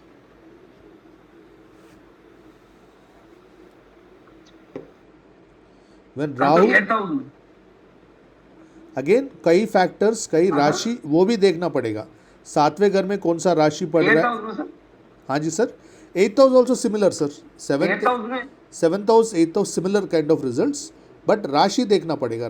Rahu in bad dignity in 7th and 8th house, इसको भूख बहुत बढ़ जाता है, मतलब इसको अर्ज बहुत बढ़ जाता है, फिजिकल अर्ज, बट इतना परफॉर्मेंस नहीं हो पाता, ठीक है ना। जब मैलेफिक प्लैनेट्स ये दोनों घरों में आते हैं तो प्रोस्टिट्यूशन में इन्वॉल्व होना, अननेचुरल सेक्स, ऐसे चीज़ें काफ़ी कॉमनली देखा जाता है व्हेन बैड डिग्निटी आ जाता है। Planets have to be in bad dignity, then this kind of results will come. 7th और 8th हाउस को खासकर ज़्यादा फोकस करना पड़ेगा। 12वां घर भी सैन सुख का घर है, द सेक्शुअल प्लेजर्स, तो 12वां घर, 7वां घर, 8वां घर। देखो मंगल दोष में हम 7 8 12 4 चारों को लेते हैं। Now you understand the reason. 4th house, 7th house, 8th house and 12th house. 7 8 12 आपको basically sexual tendencies, sexual habits और सेक्शुअल प्रॉब्लम्स को दिखाता है। 4th हाउस घर की सुख शांति को दिखाता है। तो इसमें मंगल दोष कैसे हुआ? देखो कोई भी लग्न में, लग्न चार्ट, चंद्र कुंडली, लग्न कुंडली, चंद्र कुंडली में जब 4था घर, 7वां घर, 8वां घर, 12वां घर, ये घरों में, ये भाव में मंगल जब बैठा रहता है वो मंगल दोष बोलते हैं। अगर ये दोनों ही चार्ट्स में ये अप्लीकेबल होता है, दोनों ही चार्ट्स में ये घरों में मंगल आ जाता है, तो इनको बोलते हैं पूर्ण मांगलिक, ठीक है। एक में आता है तो आंशिक मांगलिक, सेमी मांगलिक बोलेंगे, आंशिक मांगलिक, ठीक है। मैं ये नवांश में भी देखता हूँ, क्योंकि मुझे एक्सपीरियंस में, मुझे नवांश में भी, क्योंकि Navamsa is the main house for marriage, ठीक है। तो इसको ट्रिपल मांगलिक बोलते हैं। कुछ लोग देखते, कुछ लोग नहीं देखते, बट मैं एक झलक नवांश में भी मैं देख लेता हूँ कि मंगल दोष नवांश में भी है कि नहीं, because mainly the sexual activity and partner का तो हाउस नवांश है, D9 चार्ट, ठीक है ना। तो 7वां घर, 8वां घर, 12वां घर, ये purely sexual activity, sex life का घर है। ये यहाँ मंगल बैठ जाना, ये बहुत, मंगल ना सेक्सुअल एक्टिविटी को बहुत बढ़ा देता है, ठीक है। जनरली मेल्स में फीमेल से कंपैरिजन में ज़्यादा सेक्सुअल एक्टिविटी रहता है, सेक्सुअल अर्ज ज़्यादा रहता है, ठीक है। अगर फीमेल मैच नहीं कर पा रही है, या वाइस वर्सा भी ले लीजिए, अगर लड़की हाई मांगलिक है, ठीक है, और मेल नहीं मैच कर पा रहा है, तो ये बहुत बड़ा रीज़न होता है diverse, separation, extra marital affair, ये सब होने का। नौ 4था घर में मंगल होना, ये भी मंगल दोष माना जाता है। क्यों?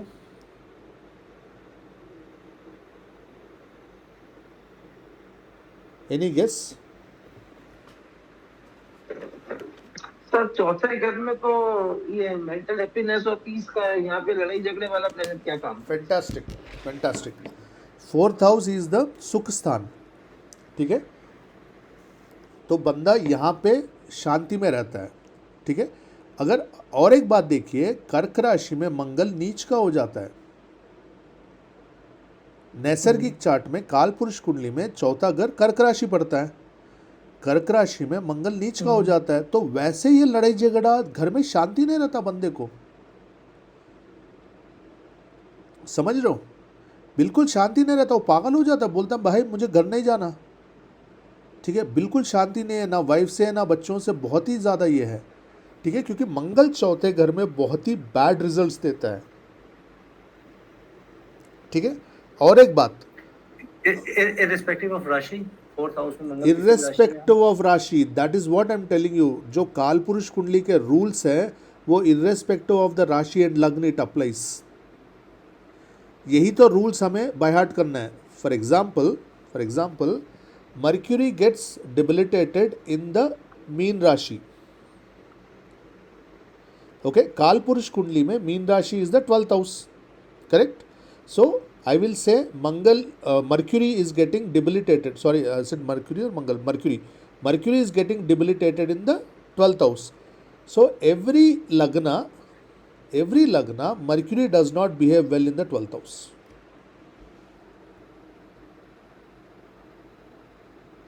वो वहाँ मीन राशि हो सकता है, ये मीन राशि हो सकता है, वहाँ पे कुंभ राशि हो सकता है, मकर राशि हो सकता है, ठीक है, अनलेस इट इज कन्या राशि। कन्या राशि 12वें घर में पड़ गया तो वो उच्च का हो जाता है, फिर तो obviously it is exalted, but उसका जो उच्चता है वो कम हो जाएगा क्योंकि वो 12वें भाव में पड़ रहा है। ये इसीलिए काल पुरुष कुंडली के रूल्स याद रखना ज़रूरी है। सर काल पुरुष की कुंडली में 12th हाउस में ये जुपिटर इज द लॉर्ड और Budh and Jupiter are friendly, right? तो उस केस बुध एंड में Jupiter are not friendly sir, sorry, Budh and Jupiter are not friendly. Budh and Jupiter का इतना फ्रेंडली, हालांकि दोनों ही इंटेलेक्चुअल प्लैनेट्स हैं, बट इतना फ्रेंडली नहीं है ये Budh and Jupiter. They are both in a way benefic planets, ठीक है, बट खास इनका जमता नहीं है बुध और गुरु का। बुध सूर्य गुरु सूर्य, गुरु मंगल सूर्य, इन तीनों का बहुत अच्छा जमता है, ठीक है। Generally Budh is a neutral planet, वो हर किसी के साथ चला लेता है गाड़ी, जो ग्रह के साथ बैठता है वो ग्रह के जैसे हो जाता है, इट्स ए यूनिक प्लैनेट, ठीक है। पराशरी में सैटर्न केतु एंड बुध तीनों को यूनिक बोलते हैं। यूनिक मतलब नेदर फीमेल नॉर मेल, इसलिए मैं बोल रहा हूँ सैटर्न जब बैठता है वो डिसफंक्शनल कर देता है बोथ मेल और फीमेल ऑर्गन्स को, फंक्शनैलिटी कम हो जाता है उसमें, वो काम नहीं करता ऑर्गन ठीक से, क्योंकि नेदर वो मेल है नॉर फीमेल है, ठीक है। पराशरी में ये तीनों को ही हम लेते हैं, बट बुध जुपिटर इतना इनका ना थोड़ा ईगो क्लैश रहता है, हालांकि दोनों बेनिफिक प्लैनेट्स हैं, इतना नहीं जमता। सूर्य मंगल गुरु बहुत अच्छी फ्रेंडशिप होती है इनकी, but again friendship is situational, both friendship and enmity for the charts is situational.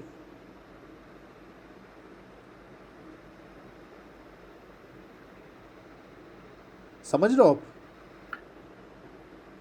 तो मतलब कुछ रूल्स यूनिवर्सल हैं, लाइक ये Mercury in 12th house will always be debilitated irrespective of any लगन कुंडली, बिकॉज काल पुरुष कुंडली में मर्क्यूरी 12वें घर में डेबिलिटेटेड है, तो generally mercury doesn't give that good results, थोड़ा सा उसका कम हो जाता है, थोड़ा सा कम हो जाता है।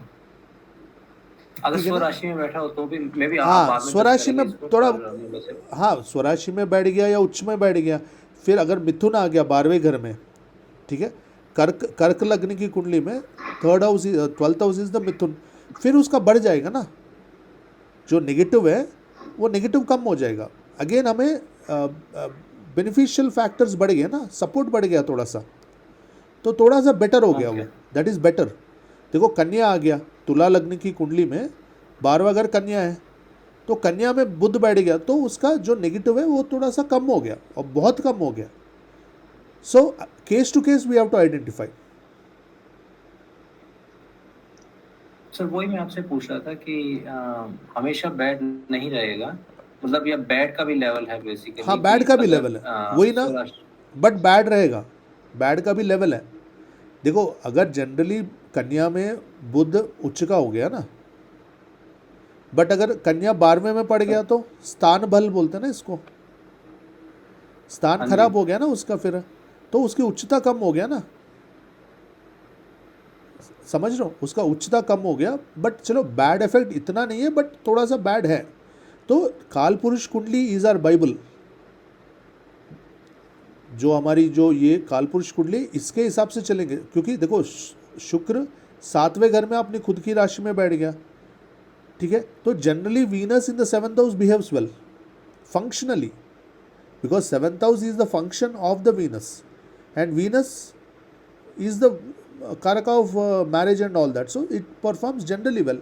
but again फिर अगर 7वें घर में नीच का हो गया तो फिर वो नीचता थोड़ा सा कम हो जाएगा, वैसे like that you have to analyze multi dimensional, ठीक है ना। तो इसीलिए मंगल दोष इफेक्ट हो जाता है। वैसे भी मंगल, और मैं अगर फिजिकल कंपैटिबिलिटी की बात करूं तो 4th house is the breast, ठीक है। मंगल यहाँ बैठ के पूरी नीच का हो गया, तो वैसे ही देखो, मतलब देखो ये जेनिटल्स है 7th और 8th हाउस, ये ब्रेस्ट है, देखो सेक्स लाइफ वैसे खराब हो गया ना, आप समझ रहे हो। बेसिकली मंगल दोष जो है वो sexual compatibility, nature wise also, nature physical and mental compatibility दोनों ही हम देखते हैं मंगल दोष से, ठीक है।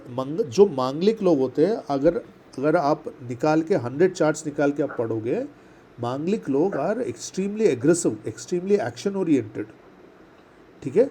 ये काफ़ी अच्छे स्पोर्ट्समैन, काफ़ी successful in their any line of business होते हैं, स्पोर्ट्स में काफ़ी अच्छा करते हैं, काफ़ी फिटनेस होता है उनका, काफ़ी फटाफट चुस्त होता है, ठीक है। और एग्जीक्यूटिव पावर होता है उनको, फटाफट एग्जीक्यूट करते हैं, कोई भी सोचना, बैठना, प्लान करना है ना, फटाफट सोचा करा।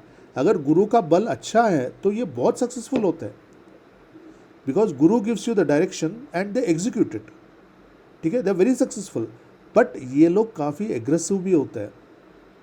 ऐसे हस्बैंड एंड वाइफ एक दूसरे को थप्पड़ मारना, फिजिकली अब्यूज़ करना, नोच देना, ये मैंने काफ़ी केसेस देखा है जब लड़का लड़की दोनों मांगलिक है, एंड अगर लड़कियां भी थप्पड़ मार देते हैं, अगर दोनों को इक्वल अमाउंट ऑफ एग्रेशन आ गया तो इट इज़ फॉरगिवन ना, तूने भी मारा मैंने भी मारा, ठीक है।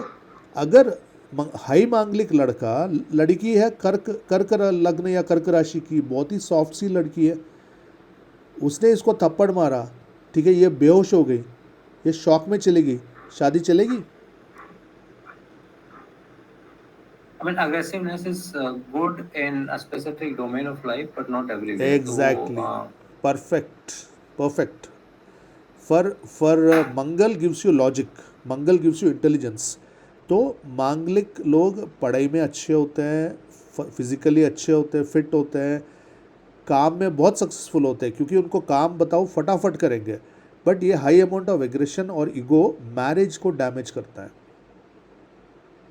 ठीक है, unless he is being matched with equally aggressive, equally sexually active female. Okay, समझ गए ना आनंद जी, हमें क्लियर? जी सर। इसीलिए लड़का लड़की दोनों ही मांगलिक होना चाहिए। बहुत सिंपल सा एग्जांपल बताओ तो, मांगलिक लड़का can get into sexual activity 3 times in the night और 5 times in the night, ठीक है। We are all married right, Ritwik ji आप मैरिड हो ना? जी हाँ जी। आनंद जी आप मैरिड हो ना? जी सर। हाँ जी। क्योंकि मैं इसलिए बोल रहा हूँ क्योंकि ये मैरिज कंपैटिबिलिटी में बहुत ये मायने लगता है। इसका लॉजिक समझना है हमें, बाय हार्ट नहीं करना, लॉजिक समझना है। But if a girl is not a Manglik, okay, she will not be able to get into the physical act 3 times. 1 time is that's it. वहाँ पे इनकम्पैटिबिलिटी हो गया ना, फिर वहाँ पे मैरिज कहाँ टिकेगा। इस लड़के का स्टैमिना, और वाइस वर्सा भी ले लो, लड़की का स्टैमिना इतना अच्छा है, ठीक है, and the boy is unable to match, will it work, will the marriage work. और हम क्या घर देख रहे हैं, 7, 8 और 12, 12 शयन सुख है, 7, 8 are the genital organs, highly active genital organs. Mangal is extremely good for sex. जिसका मंगल स्ट्रांग है, कहीं पे भी बैठा हो, कहीं पे भी बैठा हो, मंगल खुद की राशि में या उच्च का है, they are amazing in the bed.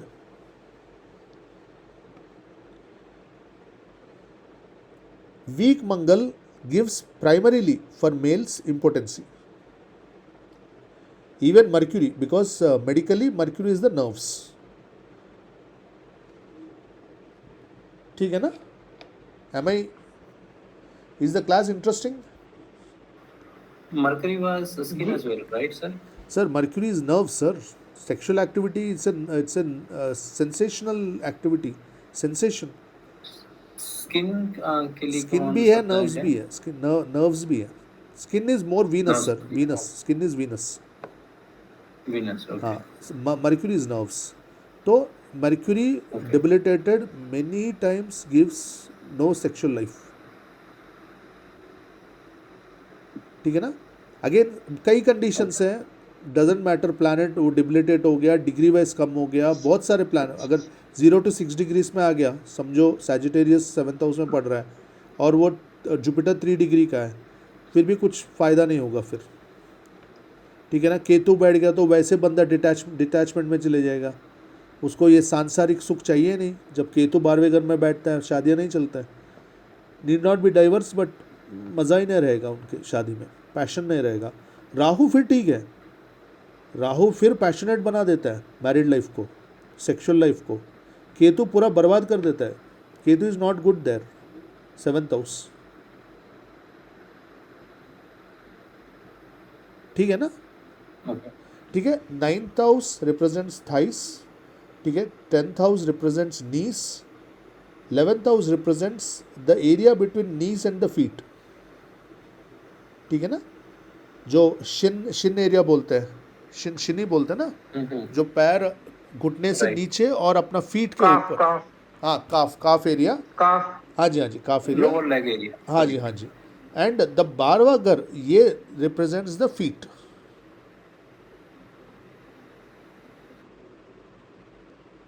ठीक है. तो फिजियोलॉजिकली आप जब भी कोई भी ग्रह बैड डिग्निटी में ये एरियाज में बैठ गया, सिंपल सा लॉजिक है, वो ऑर्गन में आपको प्रॉब्लम आएगा. ठीक है. बट आपको देखना है कि मल्टीपल एफ्लिक्शंस हो रहे हैं. एक एफ्लिक्शन से नहीं होगा, एक एफ्लिक्शन से थोड़ा सा प्रॉब्लम आएगा. फॉर एग्जाम्पल 2nd हाउस में अगर मैलेफिक प्लैनेट बैठ गया, ठीक है, इन बैड डिग्निटी, इसको स्टैमरिंग प्रॉब्लम होना बहुत कॉमन है. जो स्टैमर करते हैं, कम्युनिकेशन ठीक से नहीं कर पाना, ये बहुत कॉमन है.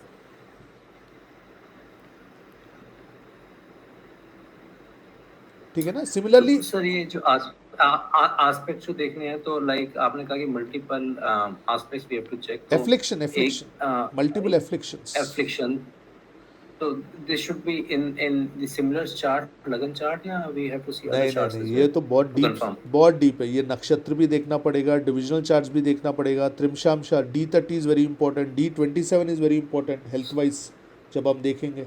So getting a hint on a particular thing, तो उसको वेरीफाई करने के लिए you have to go deep.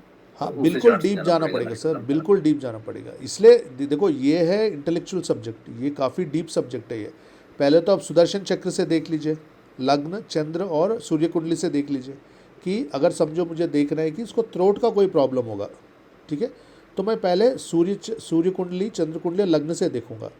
फिर नवांश में I will check the strength of the planet, this particular second lord. Navamsa में we measure the strength. Then I will check in D27 chart. D27 chart physical elements को दिखाता है. Then I will check in D30 chart. Then एक बार मैं D60 भी देख लूँगा, क्योंकि 1 मिनट में वो चेंज हो जाता है सप्तांश. तो D60 प्रैक्टिकल कुंडली लगा करके अपन देख सकते हैं क्या अभी? सर अभी आज तो नहीं, चलो आज 10:30 हो जा रहा, बट थोड़ा सा स्लो सर, करेंगे, प्रैक्टिकल करेंगे, बट पहले थियरी पूरा समझ जाते हैं. It's too early. मैं वैसे ही थोड़ा ज़्यादा स्पीड में जा रहा हूँ. हाँ, प्रैक्टिकल चार्ट से क्या क्लियर हो जाता ना कि कौन सा मैलेफिक बैठा है तो किस टाइप की डिजीज. नहीं, बट आपको मैलेफिक बेनिफिक भी नहीं पता ना अभी. पहले मैं मैलिफिक बेनिफिक सिखा वो तो दूंगा। आपने बताया है ना सर, शनि नहीं शनि नहीं मंगल नहीं राहु केतु अभी नहीं आपने नहीं बताया नहीं नहीं नहीं, वो गलत है, वो चार्ट बाई चार्ट चेंज होता है। वही तो मैं बोल रहा हूँ, फंक्शनल मैलिफिक, नेचुरल मैलिफिक, बहुत फ़र्क है इन दोनों में। फंक्शनल मैलिफिक और नेचुरल मैलिफिक, जो नेचुरल मैलिफिक होता है वो चार्ट के लिए मोस्ट बेनिफिशियल प्लैनेट हो जाएगा। जो पर शनि बेसिक एसेंस तो सेम रहेगा ना, नहीं अभी जैसे नहीं रहेगा, नेचुरल बेनिफिक अगर कोई है। नहीं रहेगा सर। देखो सबसे ज़्यादा नेचुरल बेनिफिक प्लैनेट क्या है? सबसे ज़्यादा नेचुरल बेनिफिक गुरु। प्लैनेट गुरु है ना। गुरु गुरु। सबसे ज़्यादा है ना। कुछ लगने के लिए गुरु is the worst enemy, nightmare. Singh लग्न देख लीजिए, सिंह लग्न के लिए 8वां घर अपना मीन राशि पड़ रहा है, तो सिंह लग्न के लिए गुरु बहुत ही मैलिफिक हो गया ना। हालांकि सूर्य और गुरु बहुत अच्छे दोस्त हैं, समझ रहे हो आप? तो ये कॉन्सेप्ट में रहना ही नहीं है। नेचुरल जो सबसे बेनिफिक प्लैनेट है वो वर्स्ट हो सकता है, और जिससे हम डर रहे हैं, ठीक है, जिससे हम डर रहे हैं वो सबसे बेनिफिक हो सकता है। जैसे धनु लग्न, धनु लग्न के लिए Shani becomes the second and third Lord, ठीक है। तो थर्ड लॉर्ड में चलो थोड़ा नेगेटिव आ गया, बट सेकंड लॉर्ड तो बहुत अच्छा है ना इसका। तो द वाणी, धन, फैमिली सारे, और अगर इंटरनेट के ज़माने में third house is also very very good. अगर मैं profession sir point of view, Anand sir के क्वेश्चन को आगे बढ़ाने के लिए भाई, फॉर एग्जांपल जो आपने भी बताया कि लियो लगन के लिए सन अगर मान लो लगन में ही है और 8th हाउस में 12 राशि पड़ेगी, जो कि लॉर्ड जुपिटर है, अगर जुपिटर भी सन के साथ बैठे हो लगन में तो क्या करेगा ना। देखो अब दोनों घर देखो आप, 1 2 3 4 5, फिफ्थ देखो, जुपिटर कितना परसेंट मैलिफिक है वो देखो आप। यहाँ पे सिंह लग्न के लिए जुपिटर है 50% मैलिफिक। मैं वो लग्न चार्ट लगा देता हूँ, 1 मिनट। हाँ जी।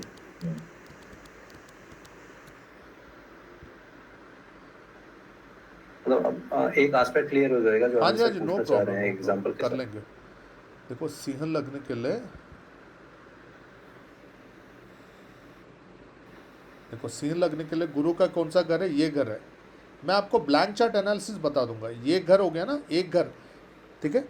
इसको डिस्पोजिशन थियरी बोलते हैं। ये मैं एडवांस के लिए रखा हूँ मैं, अभी I don't want to touch it, but चलो मैं आपको ब्लैंक चार्ट बता दूंगा कि कोई प्लैनेट नहीं है, सिर्फ आपको नंबर देख के, राशि देख के आपको बताना है। यहाँ पे 50% आपका 8वां घर का कैरेक्टरिस्टिक्स हो गया, 50% आपका 5वां घर का कैरेक्टरिस्टिक्स, जो बहुत ही अच्छा है। त्रिकोण स्थान है, ठीक है, बच्चे हैं, फ्यूचर है, एजुकेशन है, टेम्परमेंट है, फैंटास्टिक हाउस 5th हाउस, ठीक है। और 8वां घर हर्डल्स, डिसअपॉइंटमेंट, सडन लॉसेस, ये सब लॉन्ग टर्म क्रॉनिक इलनेसेस, ये सब 8वां घर। तो जुपिटर जो है he is not completely malefic, he is 50% malefic. तो हम क्या करते हैं, जुपिटर को यहाँ लगा देते हैं। यहाँ पे सिंह, आप क्या बोल रहे हो? सन इज देयर, सन एंड है, जुपिटर बोथ यहाँ पर है। सन स्वराशि में हो गया और जुपिटर भी आत्मकारक, चलो। पता नहीं अमन तो ये क्या हो रहा ना, यहाँ पे सूर्य अपनी खुद की राशि में होने के वजह से फैंटास्टिक लॉन्गेविटी, फैंटास्टिक रेपुटेशन, मतलब ये बहुत ही अच्छी योग है ये, ठीक है, इंटेलिजेंस सब कुछ दे रहा है, ठीक है। नाउ मैं यहाँ इसको 2 तरीके से एनालाइज करूँगा। First Lord with 5th house, first Lord conjunction with 8th house. First Lord with 5th house, ठीक है, इज ए फैंटास्टिक राजयोग, ठीक है ना। जो जब 5th हाउस की एस्पेक्ट्स आती है जुपिटर में, ये फैंटास्टिक राजयोग है, ये एजुकेशन में बहुत अच्छा हो सकता है। But first house with 8th house ये लॉन्गेविटी के लिए अच्छा है, because 8th house is a good house for longevity. आयु के लिए 8वां घर बहुत अच्छा है, बट इसके लाइफ में बहुत सारे हर्डल्स, बहुत सारे टेंशन्स। हालांकि गुरु और सूर्य नैसर्गिक मित्र हैं, they are natural friends, but for this particular chart Jupiter is acting as an enemy for Surya, 50% enemy।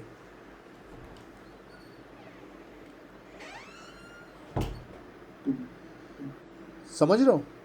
Jupiter अगर जुपिटर यहाँ पर है इसलिए इसीलिए Okay. बिकॉज एथ लॉर्ड इज सिटिंग विद सन, तो फर्स्ट हाउस की जो कैरेक्टरिस्टिक्स, फर्स्ट लॉर्ड की कैरेक्टरिस्टिक्स ये कम कर दे रहा है, हर्डल्स बढ़ा दे रहा है लाइफ में, स्ट्रगल बढ़ा दे रहा है, things don't come easy for him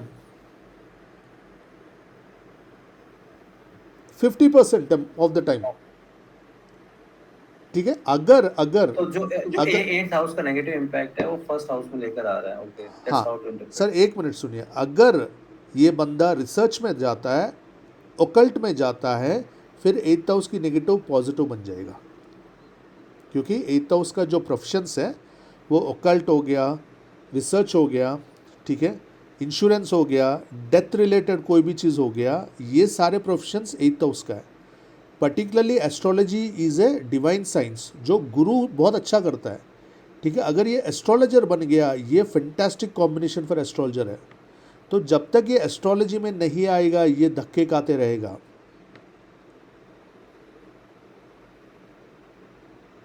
समझ रहे हो? ओके, ठीक है ना? आपको, आपने एक्चुअली जो पूछा सही पूछा, but I will ask the question which you have asked me. एक मिनट,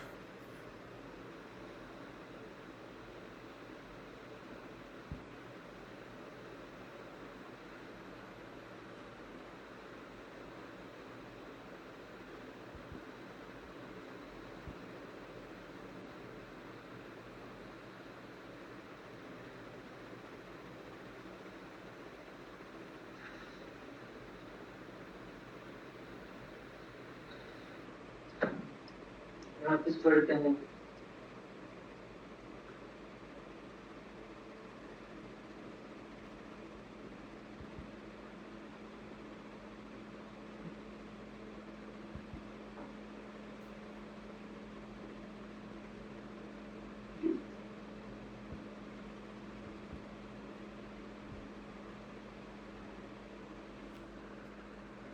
सर स्क्रीन दिख रहा है आनंद जी? जी सर। बस 2 मिनट क्लोज कर देंगे सर इसको।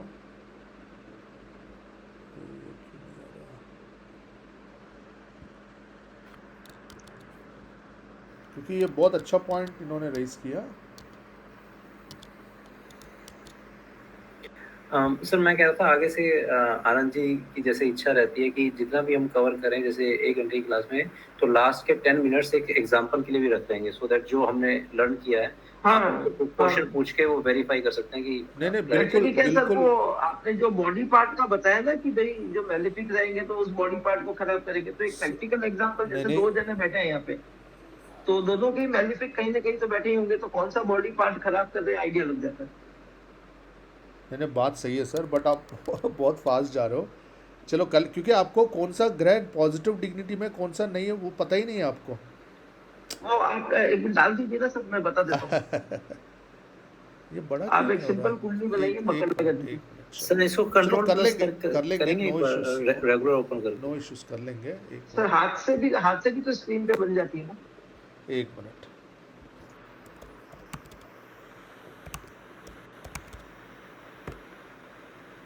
अपन ड्रॉ भी कर सकते हैं नहीं ना नहीं, सर। हो गया, मिल गया बस। एक मकर लगन की कुंडली ड्रॉ कर दीजिए सर।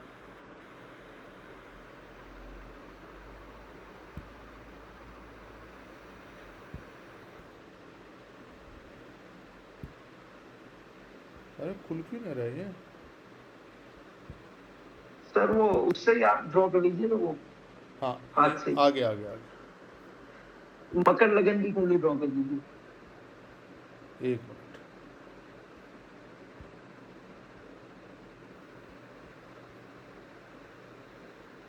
देखो ये दिख रहा है आपको, ये चार्ट? ठीक है, हाँ अब आप मुझे बताइए, जो गुरु सबसे ज़्यादा, ये दिख नहीं रहा है ठीक से? ओके, इसका ड्रॉ कर लेते हैं।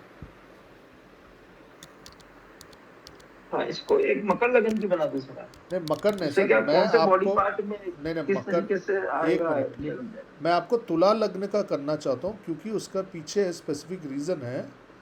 जो ऋत्विक जी पूछ रहे हैं ना, वो क्वेश्चन का डीप लिंक है इसके साथ। ये क्या हो गया इसको? सर आप इसको राइट क्लिक करके पेंट में ओपन करें और हाँ,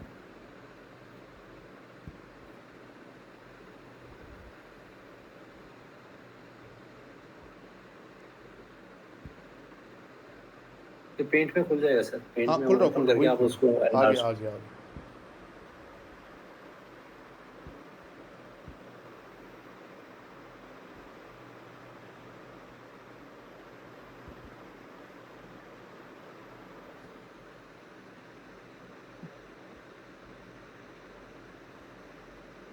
ठीक है, दिख रहा है ना सर?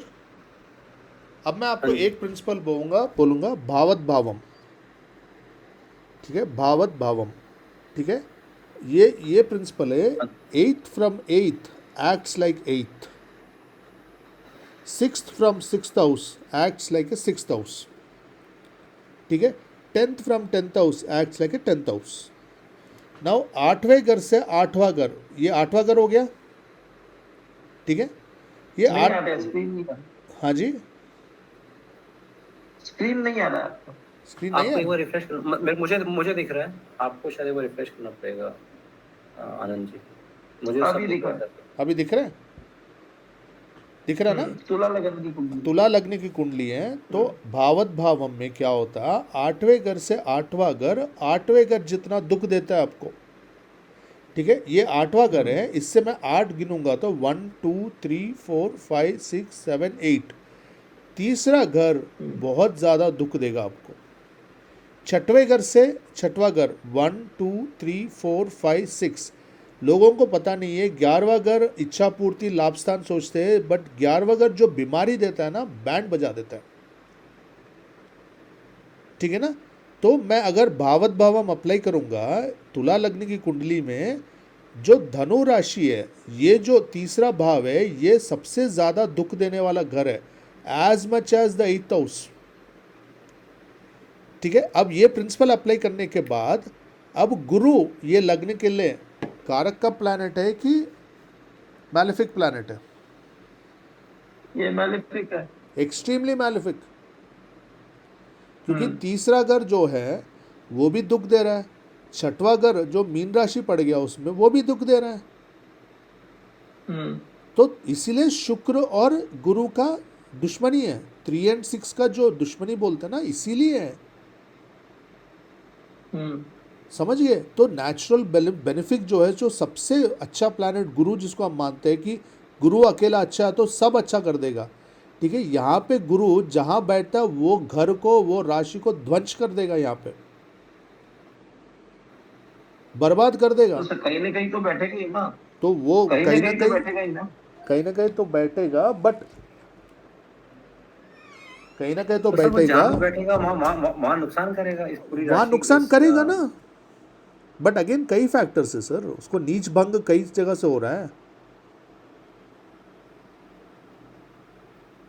ठीक है ना? आप समझ गए ना? जो आप पॉइंट बोल रहे हो ना, कि जो अनंत जी ने बोला है कि जो नैसर्गिक जो अच्छे घर है वो हर बार नहीं होता है, वो फंक्शनल होता है।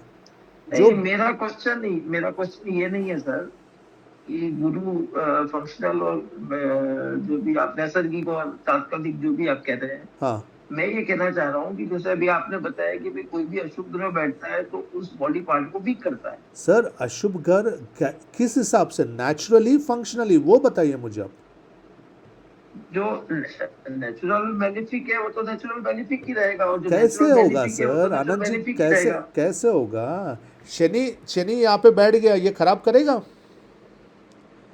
तुला लगने के लिए शनि सबसे ज्यादा बेनिफिक प्लैनेट है। आपको वही पॉइंट लेकिन में, फिर भी वो नेचुरल तो बेनिफिक है ना सर। डजंट मैटर, वही अपना तो। बेसिक अपना तत्व थोड़ी छोड़ेगा नहीं सर, बेनिफिशियंस का। नहीं, मोस्ट बेनिफिक प्लैनेट ऑफर तुला लग्नि शनि, वही तो मैं बोल रहा हूँ। कोई भी परमानेंट बैड परमानेंट गुड नहीं रहता, सिचुएशन के हिसाब से चेंज होता है। शनि अपनी मूल त्रिकोण राशि में, सर जी नहीं, अलग, वो अलग, अमिताभ बच्चन की कुंडली है नहीं, कुंभ अलग लगन की कुंडली। अलग नहीं, गलत बोल रहे हो आप। उसके अलग रीजंस होते हैं, नक्षत्र होता है, दृष्टि होता है, दूसरे डिविजनल चार्ट्स होते हैं बहुत सारे, वही तो गलती करते हैं लोग। यहाँ पे तुला लग्न की कुंडली में पंचम में शनि अपनी मूल त्रिकोण राशि में बैठा है, मूल त्रिकोण स्थान में बैठा है। Shani is the fantastic planet. उसका नेगेटिव कहीं और से आ रहा है, वैसे आप नहीं ले सकते। तो आप सर इसलिए वो तो वो स्वराशि यहाँ में बैठा है जैसे इसलिए अच्छा है। यहाँ स्वराशि में अपने यहाँ मूल शनि त्रिकोण जैसे यहाँ राशि बैठा है में, और घर भी तो पंचम है ना। तो इसको यहाँ पे पेट की प्रॉब्लम नहीं देगा शनि? नहीं देगा, कैसे देगा? इसको तो 6 पैक एब्स देगा। अच्छा, इसको बहुत अच्छे बच्चे देंगे। तो फिर मकर लगन की कुंडली में जैसे भी आपने बताया था बीच में, तो उसमें अगर मंगल जैसे चौथे घर में स्वग्रही होकर के बैठा है तो वो कोई भी प्रॉब्लम नहीं देगा? फिर से बताइए। आपने अभी मकर लगन की कुंडली का जिक्र किया था थोड़ी देर पहले। हाँ, तो अगर मंगल चौथे घर में स्वग्रही होकर के बैठा है तो उसका जो नेगेटिव है काफ़ी कम कर देगा, काफ़ी कम हो जाएगा नेगेटिव। मैंने बोला ना sir, intensity depends on the additional factors. कोई भी फिक्स्ड रूल नहीं है एस्ट्रोलॉजी में। हर जगह पे नीच भंग हो जाता है, उच्च भंग भी हो जाता है। देखो वैसे चौथे घर में खराब है, बट यहीं पे देख लीजिए ना, यहाँ चौथे घर में मंगल उच्च का हो जा रहा ना। तुला लग्न में चौथे घर में मंगल उच्च का हो जा रहा, बट नैसर्गिक में मंगल चौथे घर में नीच का हो जा रहा है, तो मंगल खराब रिजल्ट देगा यहाँ पे। उच्च का मंगल है यहाँ पे। अब वही तो समझना है sir, case to case depend करता है। और ये जो कॉन्सेप्ट आप माइंड में रख रहे हो नेचुरल फिक्स्ड जो तत्व, वो गलत है, बिल्कुल गलत। सर मंगल जो आपने उच्च का बोला, वो जो हमने डिस्कस किया था कि वो जो लाइफ के डिफरेंट फील्ड्स हैं, चाहे वो आर्मी हो, स्पोर्ट्स हो, जो नेचुरली मंगल की एनर्जी के लिए बने हैं, वहाँ वहाँ पे उसका उच्चता दिखेगी। लेकिन जो उसकी उच्चता जहाँ पे नहीं दिखनी चाहिए, वहाँ पर भी जैसे फैमिली लाइफ वगैरह में दिखेगी, तो वो वहाँ पे नेगेटिव इम्पैक्ट देगा। वो भी सच है क्या इस केस में? देखो जनरली उच्च के प्लैनेट ना खराब नहीं करता है, अच्छा बिहेव करता है। It is high amount of positive energy. 8वें घर में मंगल उच्च का हो गया, समझो 8वें घर में मंगल उच्च का हो गया, तो ये एंसेस्ट्रल प्रॉपर्टी लैंड बहुत दे देगा, थोड़ा बहुत हर्डल्स देगा, बट नेगेटिव नहीं करेगा। नीच के प्लैनेट गड़बड़ करते हैं सर। नीच के planet anaemic Anand ji planet. अभी और अच्छे से समझना पड़ेगा हमें। सर अभी तो शुरुआत है सर। नहीं, पर पराशर जी ने तो 6 8 12 3 6 8 में नीच के ग्रह को अच्छा कहा है। सर जी 6 8 12 बहुत अच्छे ग्रह भी होते हैं। 8वां घर आपका एंसेस्ट्रल प्रॉपर्टी का घर है, सबसे बेहतरीन 8वां घर है। 6वां घर आपका लॉ का करियर, डॉक्टर का करियर, कॉम्पिटिटिव एग्जाम्स के लिए सबसे बेस्ट 6वां घर है। 12वां घर फॉरेन के लिए सबसे बेस्ट। जिसका 12वां घर अच्छा होता है उसको खर्चा ज़्यादा होता है, बट उसको तो फिर एक्सपोर्ट दुख इंपोर्ट। स्थान क्यों कहा गया है? हाँ वही तो है ना, अभी और डायमेंशन है इसमें, इसीलिए मैं बोल रहा हूँ। आप एग्जाम्पल चार्ट्स बोल रहे हो, अभी ये नॉलेज के साथ आप उतरेंगे तो कहाँ से होगा। इसलिए पहले थियरी समझो। मैंने आपको सुबह क्या बोला, मेरा जो बेसिक कोर्स होता है ना, वो दूसरे एडवांस कोर्स के बराबर का होता है। पहले हम डिस्कस करेंगे एक एक चीज़ इन डिटेल, राशि, भावा, उच्चता, नीचता, एनिमिटी। सिंपल सी बात है सर। यहाँ पे जुपिटर बैठ गया ना, बहुत बर्बाद कर देगा ये। क्यों? एक तो तीसरे और 6वें का है, बट अपनी शत्रु राशि में बैठा हुआ है।